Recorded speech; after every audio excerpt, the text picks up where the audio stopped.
আপনি মহিলা মানুষ হয়ে কেন চা বিক্রি করছেন? আপনার হাজবেন্ড নেই? আছে ভাবি, অসুস্থ। আগে রিক্সা চালাইতো, একটা অ্যাক্সিডেন্ট কইরা প্যারালাইজ হয়ে বিছনায় পড়া রইছে, কিছুই করতে পারে না। তাহলে তো আপনার অনেক কষ্ট। আপনি মোটেও সুখী না। আমি সুখে না, এটা আপনারা কে কইছে?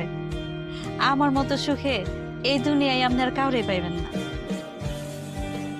সৎভাবে কামাই করি, হালাল ভাবে উপার্জন করি ভাবি, বেশ্যাগিরি করি না, চুরি বাটপারিও করি না, পর বেডাগুলোকে ঢলাঢলিও করি না। নিজে কষ্ট করে কামাই করি, সেই টাকা দিয়া জামার চিকিৎসা করি। আবার বুড়া শাশুড়িরও পালতেছি। আমার 2টা পোলা মাইয়া আছে, এগুলার স্কুলে পড়ালেখা করাইতেছি ভাবি। এক জীবনে আর কি লাগে কন? এর থেকে সুখের জীবন আর কারো হয়? সারাদিন দোয়ানে খাটাখাটি করানোর পরে যখন ঘরে যাই ভাবি, ওনার চেহারাটা দেখার পরে আমার সব কষ্ট দূরে যায়। প্যারালাইজড হাজবেন্ডের মুখ দেখে আপনার সব কষ্ট দুঃখ দূর হয়ে যায়? যাইব না কেন? উনি তো আমার সুখ, আমার শান্তি। উনি যখন ভালো আছিল, আমার সুখে রাখনের লেগে দিন রাত কত কষ্ট করছে। রিক্সা চালাইয়া 2 বেলা খাওয়াইলো, ভালোবাসার কোনো কমতি আছিল না, সুখেরও কমতি আছিল না। স্বামী প্যারালাইজ হয়েছে বইলা আমি তারে দেখে অসুখে থাকবো, সেটা তো হইতে পারে না।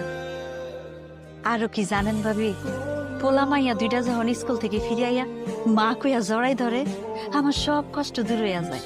তখন মনে হয় আমি এই শহরের রানী, এই ঢাকার শহরের রানী ফুলি। আমার মতো সুখে এই শহরে আর কেউ নেই। আমার ঘরে টাকা পয়সার অভাব থাকতে পারে, কিন্তু সুখের কোনো অভাব নাই ভাবি। আল্লাহর রহমতে আপনাকে ধোয়াই মেলা সুখে আছি। আল্লাহ ভালো রাখছে ভাবি।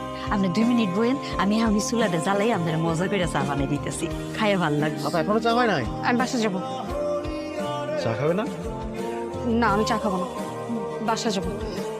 আরে কি, এই নিশা, যাও রুমে গিয়ে ফ্রেশ হয়ে নাও। ঘুম থেকে উঠে কালকে সকালে লয়ারের কাছে গিয়ে যাবতীয় ফর্মালিটিস পূরণ করে নিও। তুমি তো ডানা মেলা পাখির মতো উঠতে চেয়েছিলা, কালকে থেকে উঠতে পারবা, তোমার ছুটি।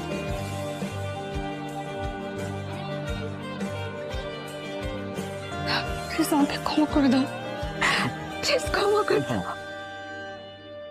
সরি কেন বলতেছ? সরি কিসের জন্য? আর কিসের জন্যই বা তুমি আমার কাছে ক্ষমা চাচ্ছ? জানো, আমি না, আমি এইভাবে আগে কখনো